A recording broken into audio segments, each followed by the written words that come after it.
Nouvelle conférence call. Alors on va évoquer, c'est un sujet qui me paraît important, ce que va pouvoir raconter, si je puis dire, Ben Bernanke demain. Pour une raison simple, c'est que si vous avez lu le papier que j'ai envoyé cette nuit sur la dynamique boursière, eh bien la dynamique boursière est très fortement conditionnée par les anticipations d'une convergence vers une dynamique plus robuste, plus stable de l'économie globale. Et de ce point de vue-là, les propos de Bernanke sont importants parce que jusqu'à présent, la dynamique des marchés repose sur l'idée que finalement on va vite converger vers une situation relativement stable, notamment aux États-Unis, et la profitabilité des entreprises est plutôt pas mal. Pour l'instant, les taux d'intérêt sont très bas, et donc la façon dont Bernanke va gérer les anticipations demain via son intervention au Congrès sera extrêmement importante. Et c'est un point sur lequel il me semblait intéressant de revenir parce que aujourd'hui il y a une vraie conditionnalité, si je puis dire, des marchés qui se projettent un peu plus loin que l'horizon immédiat. Et là, Bernd Bernanke a un rôle tout à fait important à jouer. Donc on reviendra sur ces questions parce que le FMI a sorti un working paper il y a très peu de temps sur cette question et qui est modéré, si je puis dire, dans son propos. Et donc on reviendra sur ces aspects-là, histoire d'avoir une idée un peu plus claire de ces questions. Avant cela, le programme est chargé parce que on a eu pas mal d'éléments sur l'activité en zone euro la semaine dernière, et il m'a semblé intéressant de revenir sur ces aspects et d'avoir des idées un petit peu plus claires. Je m'aperçois que j'ai oublié une feuille dans mon bureau, c'est pas grave, on fera sans. J'avais pris tout un tas de notes sur des chiffres pour la zone euro, mais c'est pas grave, je le ferai peut-être. Alors, je rappelle que vous pouvez toujours envoyer des questions qu'on prendra au fur et à mesure. Il n'y a pas d'ambiguïté. Alors, voilà, on a eu tous les chiffres du premier trimestre la semaine dernière sur la zone euro. Et ce graphique, par exemple, traduit l'évolution du PIB de la zone euro jusqu'au premier trimestre 2013, avec une courbe rouge qui est la tendance que j'ai calculée jusqu'en 2008, jusqu'au point haut de 2008, et puis une courbe verte qui est la reprise que j'ai calculée du point bas de 2009 au premier trimestre 2011. Et on voit que depuis, eh bien effectivement, la dynamique s'est infléchie. Depuis le premier trimestre 2011, le PIB de la zone euro a baissé d'1,2%. On voit bien le repli très significatif qui est observé sur le graphe. Et c'est un des aspects sur lequel on doit être attentif. En d'autres termes, on a eu en zone euro 6 trimestres de repli consécutifs de l'activité. C'est énorme. Je suis pas sûr qu'on ait eu des choses, des dynamiques un peu du même type en zone euro depuis la Seconde Guerre mondiale, clairement non. Auparavant, je ne sais pas bien. Donc on est sur une période de repli. Quand je dis zone euro, ça pourrait être l'Europe, c'est un peu le même profil. Mais on est sur quelque chose d'extrêmement long, d'extrêmement périlleux sur la conjoncture européenne. Donc voilà, et associé à cela, ayons bien un élément en tête, l'acquis de croissance à la fin du premier trimestre est de moins 0,7%. L'acquis de croissance, c'est quelle sera, puisque en fait on calcule la croissance moyenne en comparant les chiffres des premiers, deuxième, troisième, quatrième trimestre de 2013. On fait une somme qu'on compare à la même somme pour 2012. Et l'acquis, c'est de considérer qu'à la fin du premier trimestre, on ne dispose pour l'instant que du premier trimestre comme chiffre publié, et donc on va utiliser ce même chiffre du premier trimestre pour les deuxième, troisième et quatrième trimestres. Ça nous donne une première approximation de ce que pourrait être la croissance sur l'année 2013. À la fin du deuxième trimestre, on prendra le premier trimestre, le deuxième trimestre, et pour le troisième et quatrième trimestre, on prendra les chiffres du deuxième trimestre. C'est comme ça qu'on calcule. Je le rappelle parce qu'on m'a posé la question très récemment. Et donc, à la fin du premier trimestre, l'acquis est à moins 0,7%. Ça veut dire que, alors je fais un petit calcul très simple, pour arriver à 0, simplement sur 2013, il faudrait une croissance de 0,5% par trimestre au deuxième, troisième et quatrième trimestre de cette année. C'est beaucoup. On ne voit pas très bien quel serait le catalyseur de cette reprise de l'activité. Et c'est ce point-là sur lequel il faut être attentif. Attendons-nous à un chiffre négatif, voire très négatif de l'activité sur 2013. Nous, moi j'ai une anticipation qui va se situer entre moins 0,5 et moins 0,6% sur l'année 2013 en moyenne pour le PIB de la zone euro. Hein, je fais une hypothèse très simple, je mets 0 au deuxième trimestre, les indicateurs de confiance des entreprises ne permettent pas spontanément d'aller au-delà de ça. Et puis j'ai mis des éléments de reprise, 0,2, 0,3 au troisième et quatrième trimestre. Et malgré ça, on est à moins 0,5 à peu près, un peu plus de moins 0,5 de repli sur l'ensemble de l'année 2013. Donc on a une situation qui est périlleuse et fragile. Mais voilà, c'est le premier aspect. Conservez bien cette allure en tête, on en reparlera tout à l'heure, parce que ça fait partie, vous avez peut-être reçu cette nuit ou hier soir, ou hier, je ne sais plus quand je l'ai envoyé, un papier sur les trois graphes sur l'économie de la zone euro. Celui-ci en fait partie. On a eu trois éléments majeurs la semaine dernière qui ont été publiés. Le PIB, le commerce extérieur et l'inflation. Voilà, on a ici le PIB. On est sur une tendance très négative. Conservons ça à l'esprit. Alors si on regarde le détail du PIB de la zone euro, voilà, vous avez ici les indicateurs qui ont été publiés, qui sont en baissant au premier semestre 2008, c'est avant la rupture. Et vous voyez que, à l'exception de la Belgique, de l'Autriche et de l'Allemagne, qui sont ici, tous les pays, y compris la France, ont un niveau d'activité qui est plus faible qu'en 2008. Hein, donc ça reste vrai pour la zone euro, pour les Pays-Bas, pour la Finlande, pour l'Irlande, l'Espagne, l'Italie, le Portugal et encore plus pour la Grèce. On reste dans cette configuration, c'est-à-dire d'une sortie de crise qui est extrêmement longue et qui à mon sens n'est pas terminée au sein de la zone euro, tant qu'on n'aura pas une allure de croissance un petit peu plus robuste que celle-là. Alors voilà, c'est un premier point, mais on voit bien que si on prend l'Italie ou le Portugal, eh bien on est sur un niveau de 92. Ça veut dire que par rapport aux chiffres du premier semestre 2008, le repli est de l'ordre est supérieur à 10%. C'est spectaculaire. On a le rebond qui avait été observé, par exemple si on prend l'Italie, qui avait été observé en 2010 et début 2011, eh bien c'est infléchi de manière très spectaculaire depuis plusieurs mois.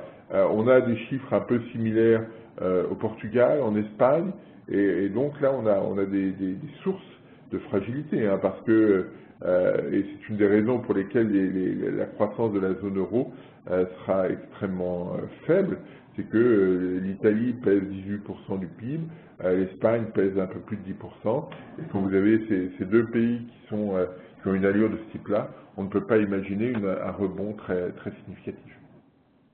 Si on regarde par pays, voilà, vous avez le même profil que celui que je montrais pour la zone euro, mais là pour l'Allemagne, donc avec toujours la même tendance, une reprise qui s'est traduite par une convergence vers la tendance passée, et puis on voit que depuis un an, il ne se passe pas grand-chose. En Allemagne, la croissance sur un an est à moins 0,25,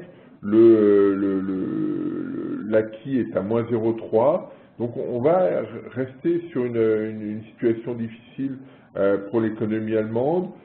J'ai fait l'hypothèse dans mes prévisions qu'il y aurait un petit rebond du commerce mondial, enfin un soutien du commerce mondial qui profiterait à l'Allemagne. Mais on voit bien que la situation est fragile, ce qui a généré certains commentaires en disant, ben, vous voyez, avec la rupture du dernier trimestre et la peine rebond du premier, eh bien, la situation allemande sur les 2 derniers trimestres est plus fragile que celle de la France. Là, ça fait moins 0,7 au T4 et plus 0,1 au premier trimestre. La France, ça fait moins 0,2, moins 0,2. Donc voilà, après on peut polémiquer. Mais globalement, on n'a pas une situation très robuste. Alors on n'a pas le détail, on l'aura cette semaine, mais les éléments donnés par de Statis, l'équivalent de l'INSEE, suggèrent que ce sont essentiellement les ménages qui ont qui ont supporté la croissance, l'activité allemande. Ça veut dire que le commerce extérieur n'a pas joué son rôle, et c'est un élément sur lequel on doit être attentif parce que l'économie allemande était très dépendante du reste du monde. Donc voilà, ça c'est l'Allemagne. Si on regarde la France, voilà, et c'est toute la problématique posée depuis le premier trimestre 2011, le point de rupture ici, on voit bien, jusqu'à maintenant, on est à moins 0,1% d'évolution d'activité. C'est ça la grande difficulté de l'économie française aujourd'hui, c'est de savoir comment sortir de cette tendance très lente, de cette tendance étale qu'on voit sur la courbe violette ici. C'est le vrai sujet qui est posé, et la question est de savoir comment effectivement pouvoir donner une allure un petit peu plus robuste à cette économie. Alors, on en reparlera un petit peu tout à l'heure, mais un des aspects qui a été souligné par François Hollande dans sa conférence de presse la semaine dernière est d'essayer de définir à moyen terme un cadre fiscal, social plus stable, d'où les discussions sur les retraites, sur le marché du travail, sur les allocations chômage, qu'ils souhaitent mettre en œuvre très vite pour inciter les entreprises.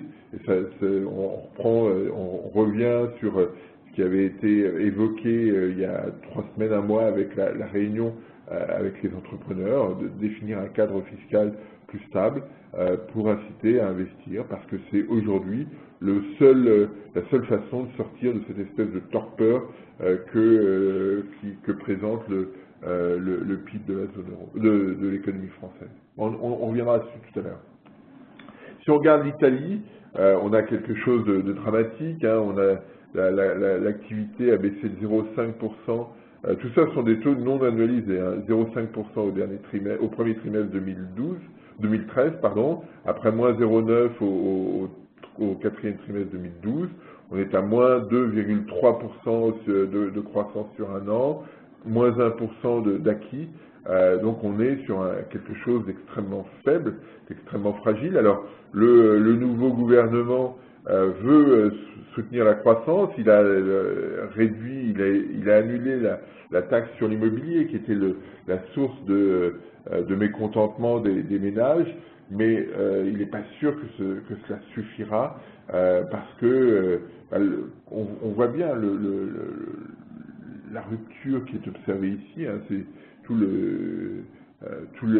l'ajustement qui a été mis en place par Monti, qui est extrêmement brutal, extrêmement fort, et qui aujourd'hui pénalise les ménages, parce que cette situation, cette période-là, s'est traduite par une augmentation du chômage spectaculaire, par des baisses de revenus tout à fait importantes, et inverser la dynamique, alors que les entreprises ont du mal à retrouver une allure sur l'investissement, sur les exportations, et on ne voit pas très bien comment la situation va pouvoir s'inverser. Il me semble qu'il faudra davantage que la simple annulation de la taxe sur l'immobilier, même si celle-ci est importante.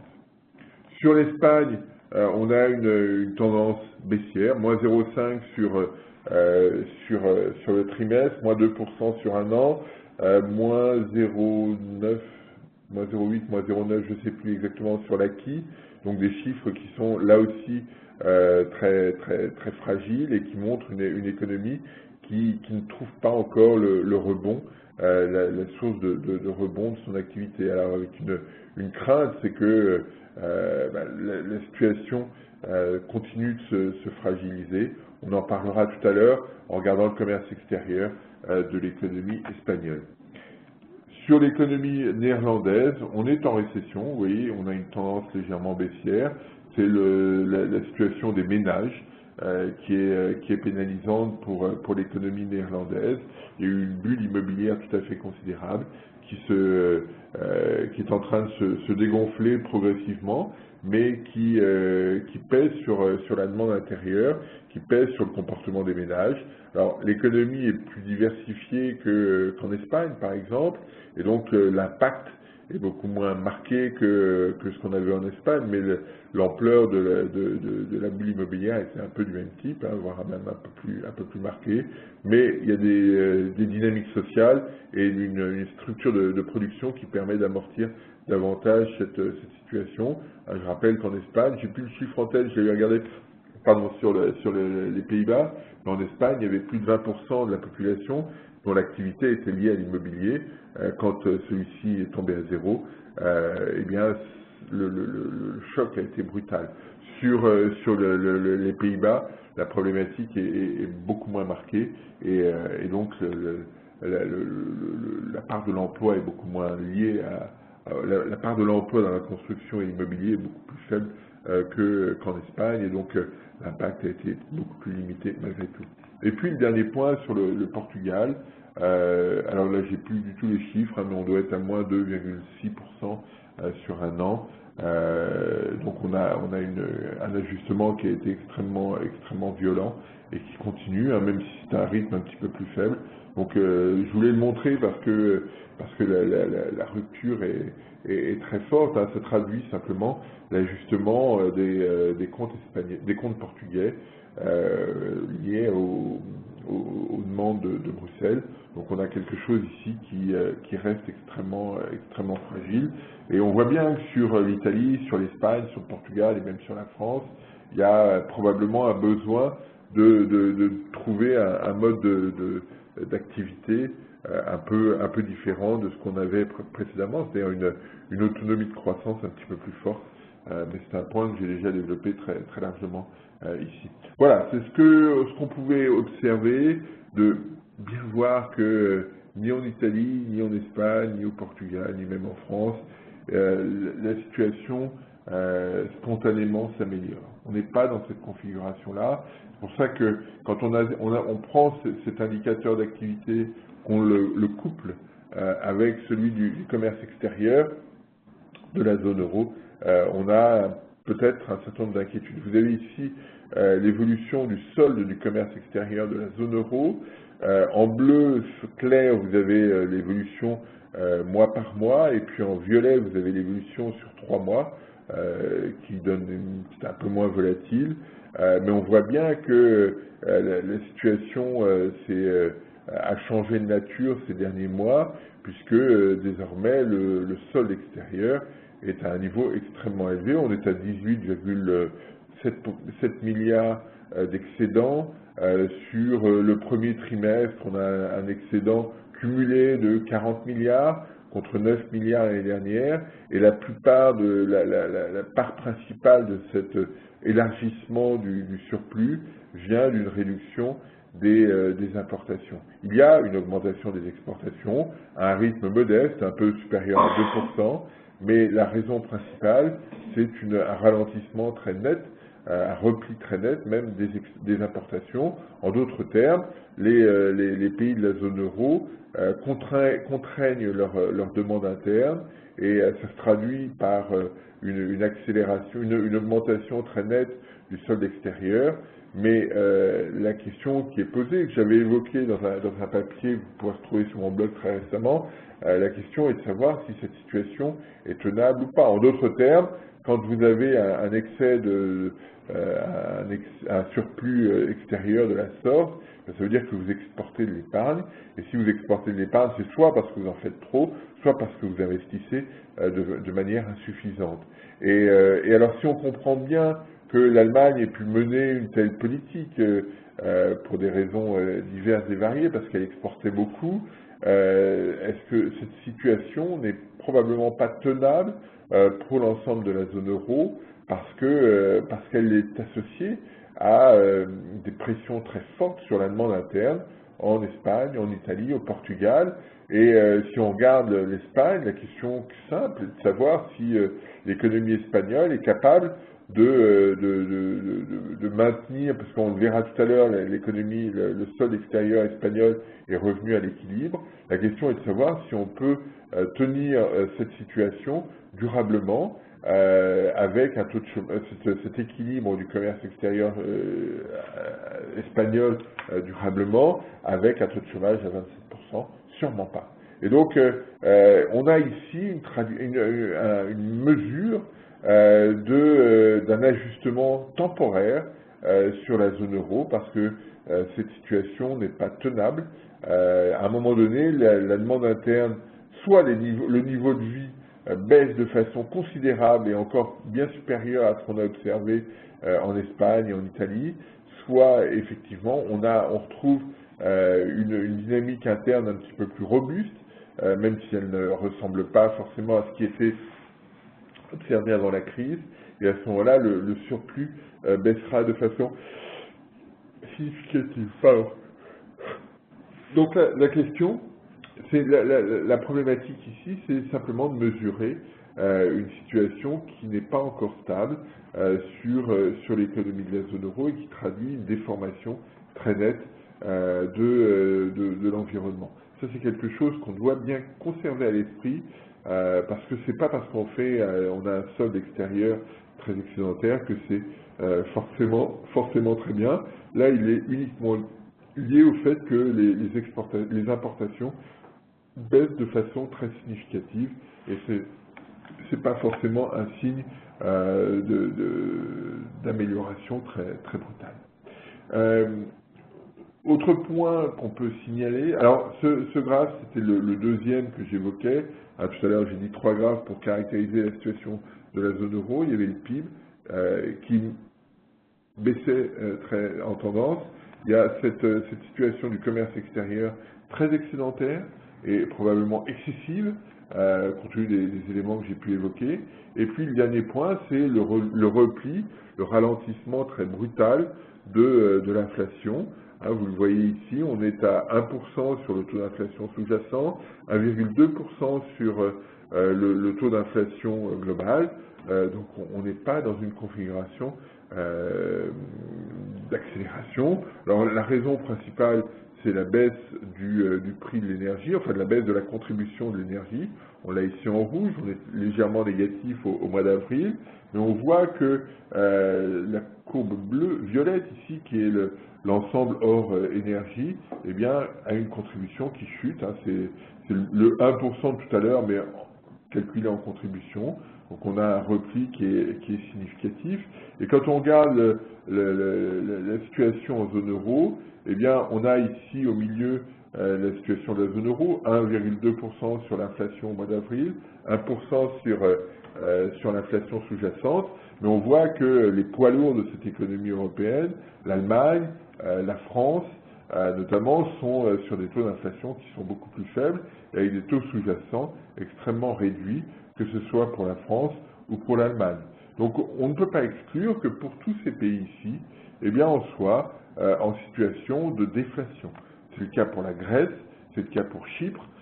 Pour les autres, il y a un doute, parce que on sait que quand on passe en dessous de 1% d'inflation, eh bien, il y a un risque qu'on soit en déflation pour des questions de mesure, etc. Et on voit bien que le seuil de 2% de la BCE, qui est en rouge ici, ne concerne pas grand monde, l'Autriche, la Finlande, les Pays-Bas, l'Estonie, mais pas plus, et éventuellement le Luxembourg.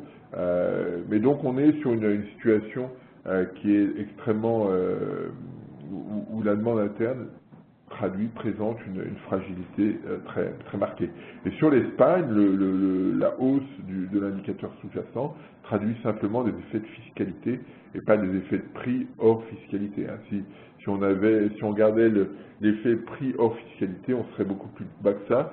J'ai plus le chiffre en tête, mais les situations sont significatives.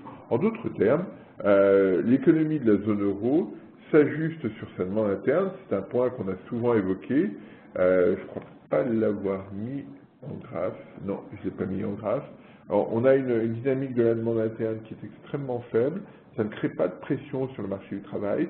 Ça ne crée pas de pression sur les prix. C'est ce qu'on voit ici. Ça génère un excédent extérieur tout à fait spectaculaire.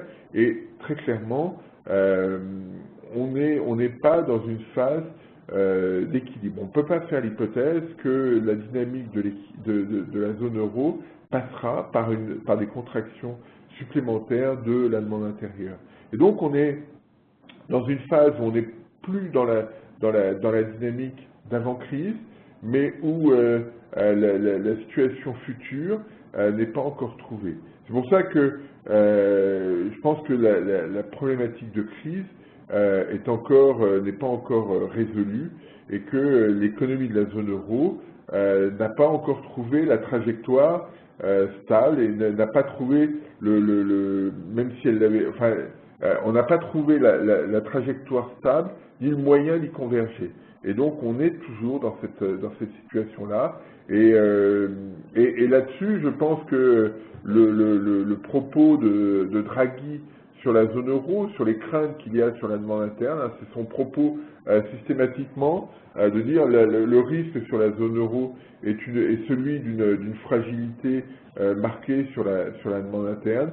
Ce risque-là me paraît plus important, cette configuration-là me paraît plus probable que celle qui a été évoquée par François Hollande d'une fin de crise, parce que clairement les éléments macroéconomiques ne suggèrent pas que l'on ait retrouvé au sein de la zone euro une situation stable. En outre,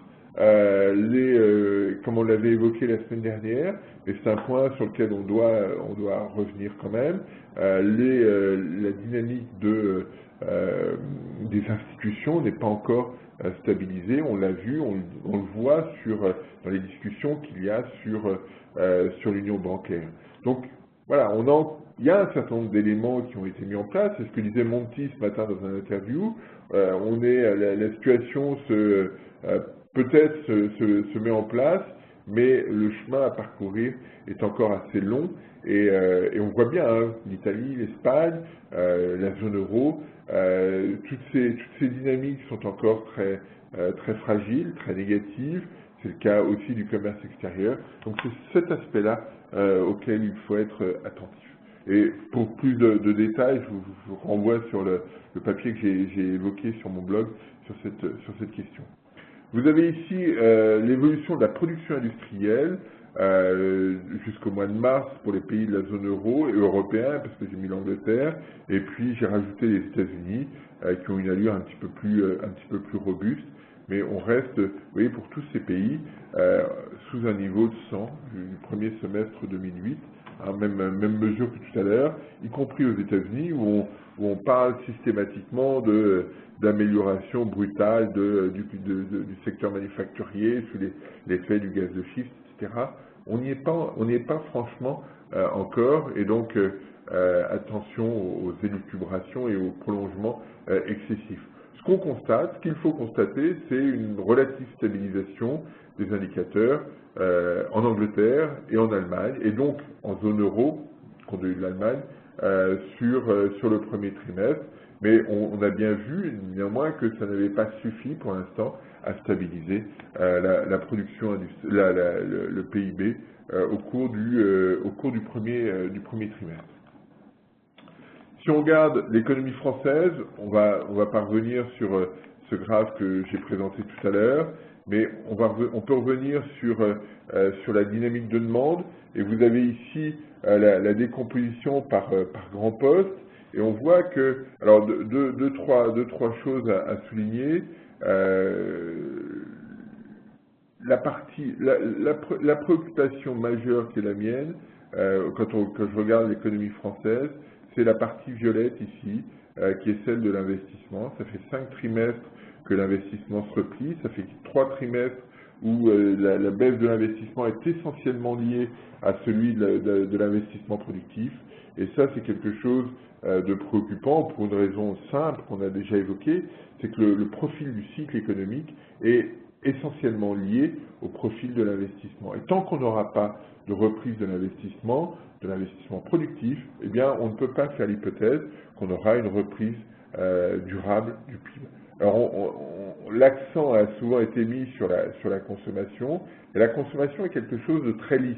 Et ça marche quand on est quand on est au voisinage de la tendance potentielle.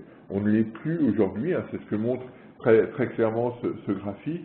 Je ne sais pas très bien où est le potentiel, j'espère qu'il n'est pas à zéro, mais ça veut dire que globalement on n'est plus sur cette ligne de presque 2% de croissance. Donc là, il y a une vraie problématique et la question est, comme je l'évoquais tout à l'heure, hein, qu'est-ce qui va permettre de remonter de la sorte, quelle histoire on raconte par rapport à ça? C'est la vraie question qui est posée aujourd'hui.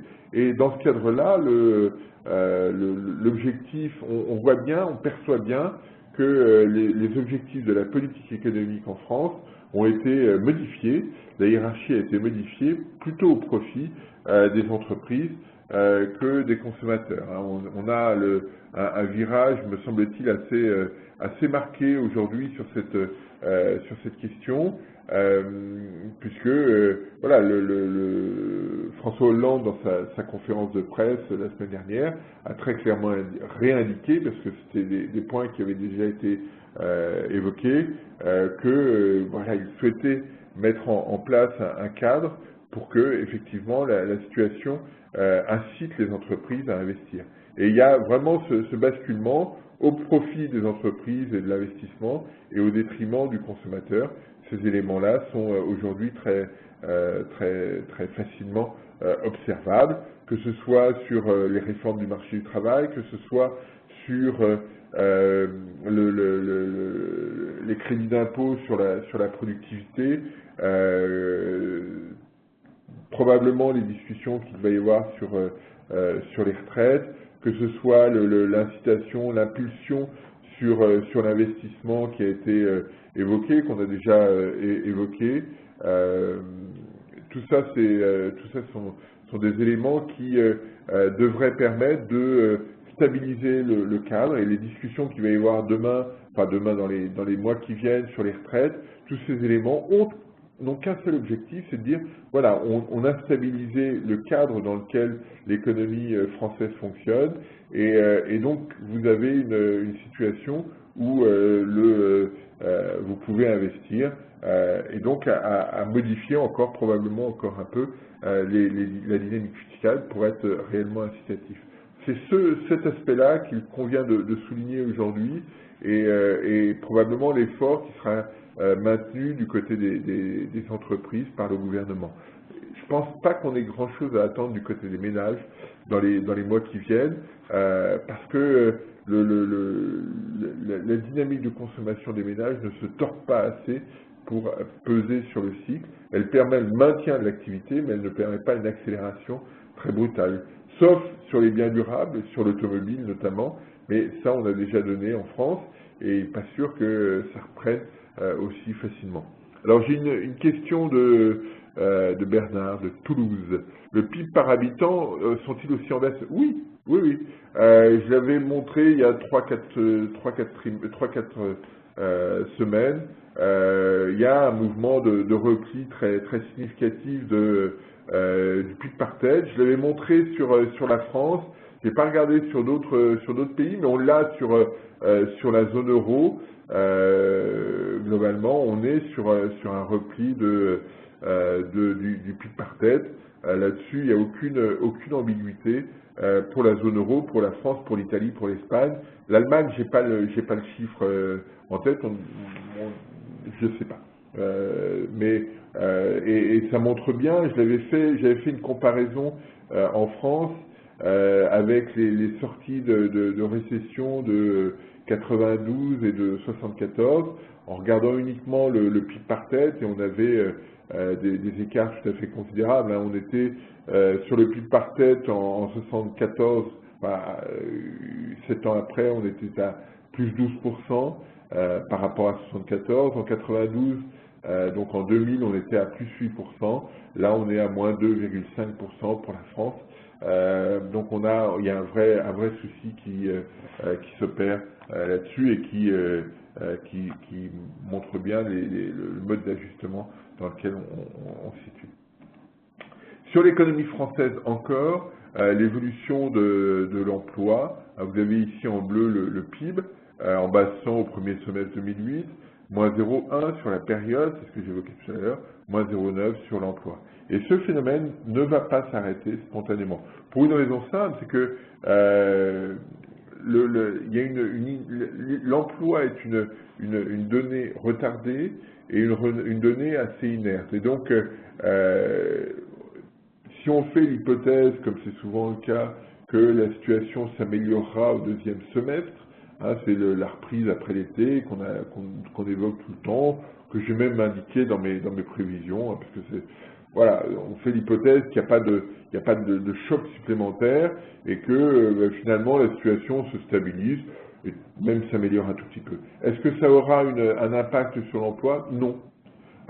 Pour une raison simple, c'est que les chefs d'entreprise vont être attentifs à la robustesse de la demande qui leur sera adressée, et tant qu'ils ne seront pas convaincus que cette demande est robuste, eh bien ils seront prudents dans leur comportement, et ils préfèrent, c'est ce qu'on a toujours observé, ils préfèrent augmenter leur productivité, c'est-à-dire payer des heures supplémentaires éventuellement pour satisfaire la demande, plutôt que d'embaucher trop rapidement. Donc là-dessus, il me semble que l'objectif de baisse du chômage d'ici la fin de l'année me paraît un peu hasardeux, parce qu'il faudrait que les signaux soient très forts. Alors on pourrait imaginer, on peut avoir une baisse du taux des inscrits, du nombre de chômeurs. En fait, il faut bien distinguer. On n'aura pas, à mon sens, d'augmentation de l'emploi, mais on peut avoir une baisse du nombre de chômeurs si les contrats, notamment les contrats d'avenir, fonctionnent bien. C'est-à-dire que les flux entrants à Pôle emploi se réduisent par le biais des contrats d'avenir, et à ce moment-là, effectivement, on peut avoir un nombre de chômeurs qui diminue, mais qui ne sera pas concomitant avec une augmentation de l'emploi dans le secteur marchand. Donc voilà, après on regardera chacun regardera ce qu'il souhaite, mais ce qui me paraît important, c'est la dynamique de l'emploi, et pour l'instant, on ne voit pas très bien comment elle pourrait changer de tendance spontanément. Donc ça, c'est quelque chose qu'on va surveiller avec beaucoup d'attention, parce que c'est l'élément clé dans les mois qui viennent, à la fois parce que ça traduit une situation délétère sur le plan macroéconomique, mais aussi parce que derrière l'emploi, il y a le financement du système social, et ça c'est quelque chose d'essentiel. Et on verra dans cette situation comment quelles orientations seront prises en matière dans les négociations sur les retraites et sur les allocations chômage. Il est dommage que dans la conférence de presse qui a été donnée par Hollande, c'est que ce cadre, il ne l'ait pas précisé un tout petit peu. En d'autres termes, il a dit, voilà, je laisserai aux partenaires sociaux le soin de négocier, mais il aurait été souhaitable, à mon sens, qu'il donne une direction, parce que ça aurait permis de caler un petit peu mieux les anticipations, ce qui n'est pas encore le cas, parce que tout le monde a le sentiment qu'il faudra travailler davantage. Alors ça a été évoqué par Hollande dans la conférence de presse, mais il aurait peut-être été plus intéressant de marquer davantage. Voilà, c'est ce que je voulais évoquer sur l'économie française. Sur l'économie espagnole, on en a déjà pas mal parlé. J'ai mis ici l'évolution du solde extérieur. Vous voyez qu'au mois de mars, effectivement, le chiffre est devenu positif pour la première fois depuis 71. J'avais pas les chiffres au-delà de 81 quand j'ai fait le graphe, mais globalement, on change de régime et on voit bien que s'il y a une légère amélioration des exportations en rouge, eh bien, ce sont la chute des exportations assez significative qui explique ce mouvement. On est passé de 25 milliards à 20 milliards à peu près, sachant que là, ce sont des données qui sont lissées sur 3 mois, sur les imports et les exports. Donc on est un petit peu plus haut sur le point haut, un petit peu plus bas sur le point bas, mais 5 milliards sur 25, ça fait 20% de repli. C'est quand même assez significatif. Et donc c'est ce phénomène qui explique. Et donc, comme je l'ai évoqué tout à l'heure, cette situation n'est probablement pas tenable, sauf à imaginer, sauf à penser que l'économie espagnole puisse se satisfaire durablement d'un taux de chômage à 27%. Mais voilà, je suis pas sûr qu'on rentre dans cette logique-là. Juste un mot sur l'Espagne, sur les ajustements en Espagne. Je ne sais pas si je vous l'avais évoqué, mais je trouvais ça intéressant. Il y a quelque temps, j'ai déjeuné avec des représentants de chez Peugeot qui soulignaient qu'en Espagne, les ménages se désautomobilisaient. En d'autres termes, ils ne renouvelaient pas leur voiture aussi rapidement que par le passé, et quand ils pouvaient s'en séparer, ils s'en séparaient. Et donc le marché de l'automobile espagnol a une allure qui n'est pas très rassurante, puisque le marché se contracte, et c'est lié au fait que les ménages sont en situation fragile, liée à ce que j'évoquais sur l'emploi et derrière ça sur la dynamique des revenus. Sur l'Angleterre, pas grand-chose à souligner. On a eu les chiffres d'emploi la semaine dernière. On a une relative stabilisation. C'est plutôt intéressant et l'économie anglaise, honnêtement, je l'ai souvent décrié, se tient plutôt bien. Alors, j'ai juste une question. Demain, nous aurons les minutes de la Fed. Pourriez-vous expliquer succinctement comment la Banque centrale peut retirer en pratique les liquidités? Et ça, c'est un point que je vais aborder dans 5 minutes à peu près. Parce que là, j'étais un petit peu long, donc je vais aller un petit peu plus vite. Sur le Japon, on a une reprise qui est un petit peu plus forte, qui était attendue. Alors, c'est le même graphique que tout à l'heure. Vous voyez que, on a une situation qui est à peu près stable. On n'a pas de rupture, contrairement à ce qu'on voyait sur la zone euro. Et quand on regarde les contributions, eh bien, c'est la consommation qui a la contribution la plus importante ici au cours du premier trimestre. On a une contribution verte ici qui est le commerce extérieur, qui est forte, mais un petit peu tordue parce quand on fait la distinguo entre export et import, ce qui nous importe effectivement c'est le solde. On est positif, mais on a une contribution qui s'est accentuée sur la consommation, ce qui est surprenant parce que généralement la consommation des ménages ne réagit que sur des incitations, ce qui n'a pas été le cas. Alors on a regardé l'évolution de la confiance des ménages depuis quelques temps, et vous avez ici l'évolution de l'indicateur. Alors on a une remontée assez forte, mais en mars-avril, la situation se stabilise. On n'a pas d'accélération supplémentaire sur l'indicateur de confiance. On avait un rebond très fort sur la fin d'année depuis l'élection d'AB, et puis qui s'est infléchi assez sensiblement. Alors les ménages, quels sont quand on regarde le détail, eh bien le message d'AB est passé sur l'évolution des prix.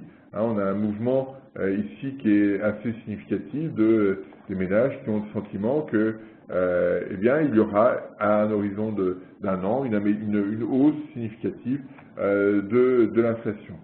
Les ménages perçoivent aussi une amélioration très, très sensible de leurs revenus financiers, de la valeur de leurs actifs.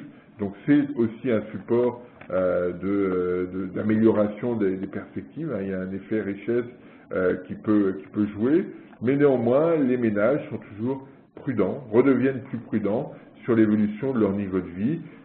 Ils observent effectivement une hausse de l'inflation, mais n'ont pas forcément envie d'aller au-delà. Sur l'Inde, je vais passer rapidement, repli supplémentaire de l'inflation qui donnera des marges de manœuvre pour la banque la banque centrale indienne. Alors, parlons des États-Unis. On a eu hier les chiffres de cet indicateur dont j'ai déjà parlé, qui est à mon sens le meilleur indicateur conjoncturel. Et vous voyez qu'on est sur le mois d'avril, toujours très proche de zéro, un niveau équivalent à celui qui était observé au mois de mars. Donc on n'est pas dans une phase d'accélération, on se situerait ici, ni dans une phase de rupture, on se situerait ici. On est un peu au milieu, c'est un peu la problématique de cette économie américaine qu'on observait ici dans les indicateurs de l'Empire State, du Philly Fed. On est entre 0 et moins 1, ça fait plusieurs mois qu'on oscille de la sorte.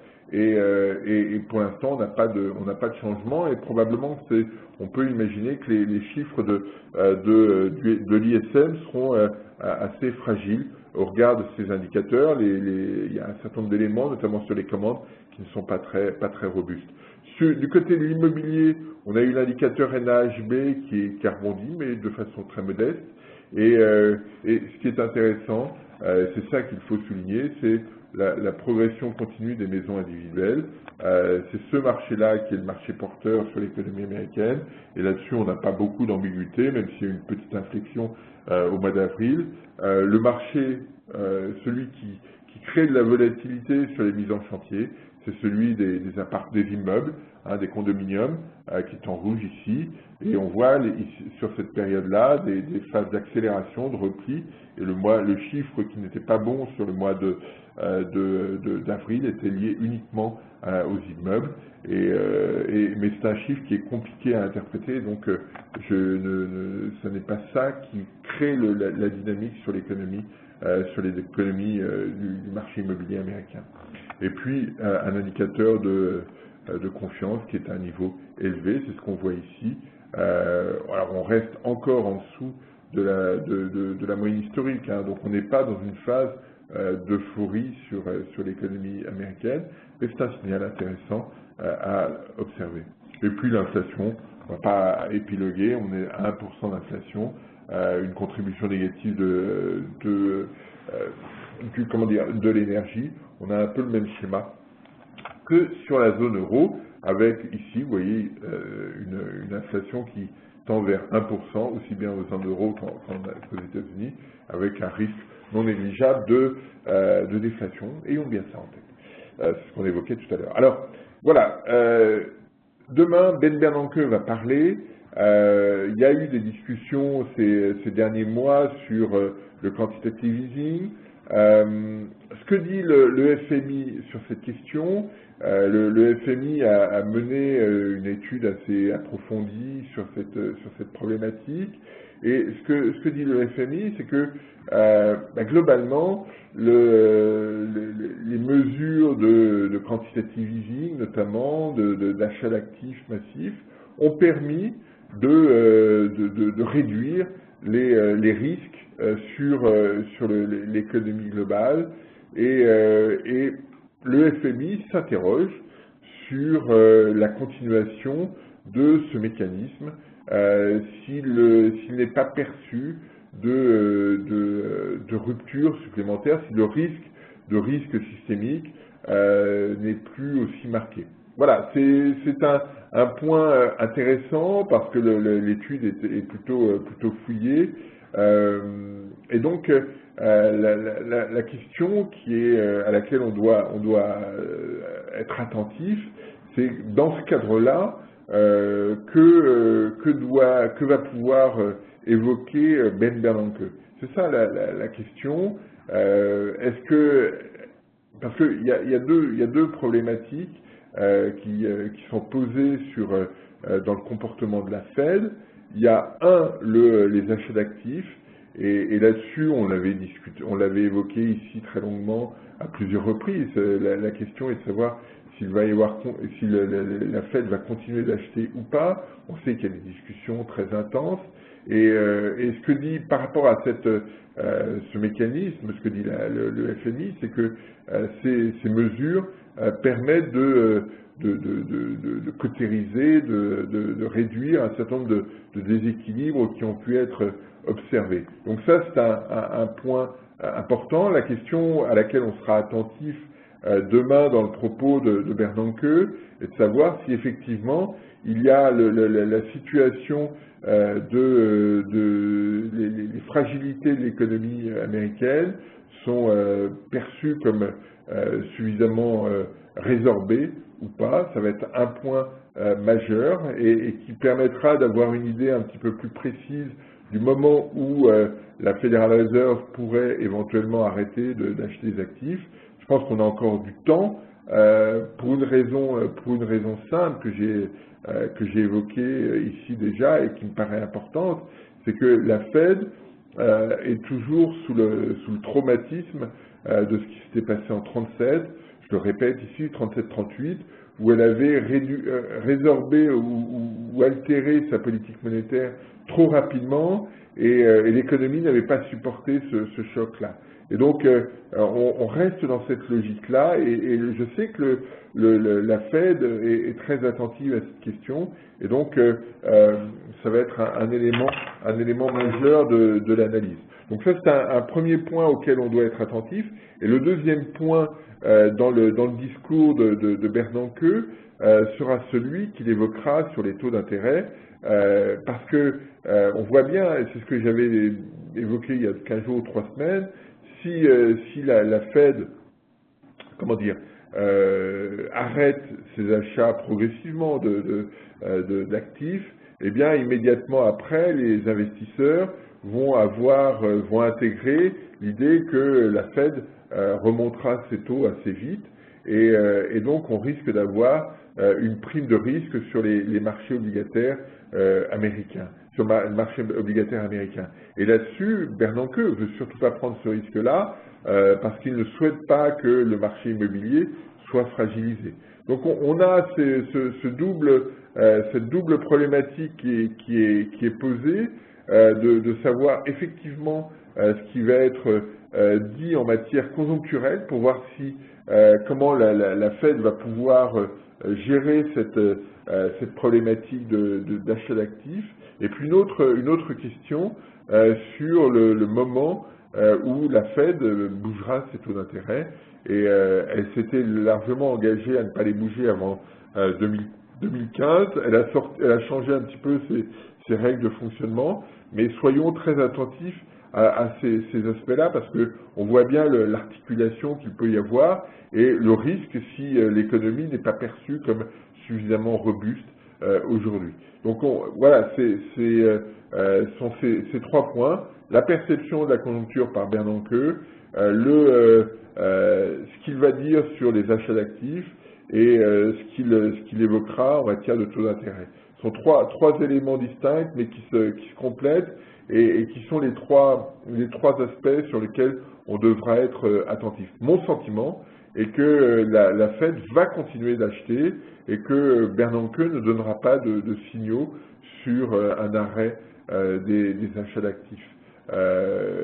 Pour une raison simple, c'est que il ne donne pas le sentiment, quand on lit ses propos, que l'économie américaine dispose aujourd'hui encore d'une autonomie de croissance très solide et ça c'est un point sur lequel il est très attentif et sur lequel il ne veut pas s'engager dès maintenant.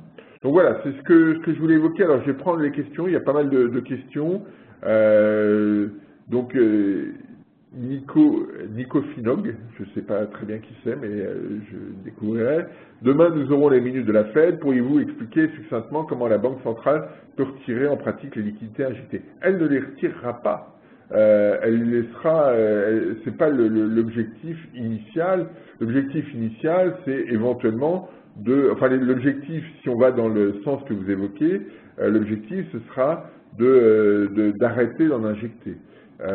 Mais pour l'instant, l'objectif n'est pas de retirer des liquidités. Clairement, la Fed, à mon sens, laissera ces liquidités se résorber d'elle-même avec l'extinction des actifs qui ont été achetés. Il y a pas mal d'actifs pas trop longs en termes de duration, et je pense que la Fed ne bougera pas sur cette question. Alors, il y a une problématique, une question qui a été soulevée très récemment par deux économistes, par un économiste anglais et un économiste américain, et qui est de dire, finalement, est-ce que, parce que l'économie tarde quand même à retrouver une allure robuste, hein, on tarde, puisque 5 ans après le début de la crise, le plein emploi n'a toujours pas été retrouvé, ce qui est unique à part 1930 aux États-Unis, et donc ça traduit une situation qui n'est pas suffisamment dynamique pour traduire une économie, pour relancer, pour montrer que l'économie américaine est robuste. Et donc il y a eu des voix récemment de gens extrêmement sérieux indiquant qu'il serait souhaitable que la Fed continue d'alimenter les liquidités pour que l'économie progressivement retrouve une allure en disant, voilà, et en prenant comme objectif un objectif de PIB nominal. Donc, on est dans une logique où, pour l'instant, au mieux, la taille du bilan de la Banque centrale enfin pas au mieux, mais si la Fed arrête, la taille du bilan restera la même à court terme et s'estompera avec le remboursement des actifs qu'elle a en bilan. Sinon, elle va continuer d'augmenter son bilan. En aucun cas, elle ne souhaite, me semble-t-il, réduire la taille de son bilan. Elle n'en voit pas immédiatement l'utilité, et donc les liquidités vont rester sur le marché. Bernard, autre question. Le problème de la Fed n'est pas de retirer des liquidités, mais de le faire sans provoquer de panique sur les marchés obligataires puis actions. Oui, mais elle ne le retirera pas. La première problématique, c'est effectivement de gérer cette communication pour éviter de bouleverser, de créer des ruptures sur les anticipations. Et là-dessus, la Fed va être très attentive. Elle a en mémoire ce qui s'était passé en 1994, où les taux obligataires avaient progressé de façon extrêmement rapide, sur l'idée que les investisseurs n'avaient pas perçu qu'il y avait plus d'inflation, parce que le discours de la Fed à ce moment-là, c'est de dire attention, il y a de l'inflation et on monte les taux pour ça. Et il y avait eu une accélération très, très brutale, chacun s'était ajusté, et la Fed clairement ne veut pas rentrer dans cette logique. Toujours de Bernard, quel impact sur le compte des résultats de la Fed d'une hausse des taux ou d'une baisse de la valeur des actifs détenus? Ça, c'est une question qui a été soulevée par un des membres de la Fed il n'y a pas longtemps, Jérôme Stein, indiquant que effectivement, si la Fed, si les taux remontent, la valorisation baissera et la Fed sera perdante. C'est une des raisons aussi pour lesquelles la Fed n'a pas d'intérêt à réduire la taille de son bilan trop rapidement si elle rentrait dans cette logique, puisque là elle n'aura pas forcément la nécessité de valider les pertes, et donc je suis pas sûr qu'elle puisse, enfin je suis pas sûr qu'elle soit en norme IFRS dans ses enregistrements. Je pense qu'elle est en coût historique, et donc quand elle n'aura pas besoin de valider l'éventuelle baisse des marchés. Mais je vais regarder quand même sur la norme comptable de la Fed, mais je pense pas qu'elle soit en norme IFRS. Donc voilà, on est dans cette logique-là, mais on voit bien l'intérêt. C'est qu'en fonction de ce qui sera dit par Bernanke demain, les anticipations sur les marchés actions pourraient être affectées. En d'autres termes, si pour l'instant les marchés actions, c'est ce que j'évoquais la semaine dernière, arbitrent en disant les taux d'intérêt sont très bas pendant très longtemps et la situation macroéconomique sera plutôt bonne à moyen terme, et c'est cette anticipation qui pourrait être altérée par les propos de Bernanke, et donc c'est dans ce cadre-là qu'il faudra être attentif. Voilà ce que je voulais évoquer aujourd'hui. La séance était assez dense, il y avait beaucoup de choses sur l'Europe, sur les États-Unis, mais je pense qu'on est dans une période importante parce que sur l'Europe, on n'est pas vraiment encore sorti de la situation de crise pour les raisons que j'évoquais. On n'arrive pas à trouver la trajectoire qui sera la bonne. Il y a encore de l'incertitude institutionnelle. Et puis du côté américain, l'environnement macroéconomique est plus stable que celui de l'Europe, mais pas encore suffisamment dynamique pour être sûr que la politique monétaire pourra très rapidement être moins accommodante. Donc pour l'instant, moi je reste sur l'hypothèse que la politique monétaire va être extrêmement accommodante pendant encore un bon moment et que les achats d'actifs ne seront pas spontanément remis en cause par la Fed. Voilà ce que je voulais évoquer. Si vous avez une dernière question, je suis bien sûr preneur. Mais y a-t-il des questions, Ingrid? Eh ben, s'il n'y a pas de questions, je vous salue et vous donne rendez-vous la semaine prochaine. Au revoir à tous.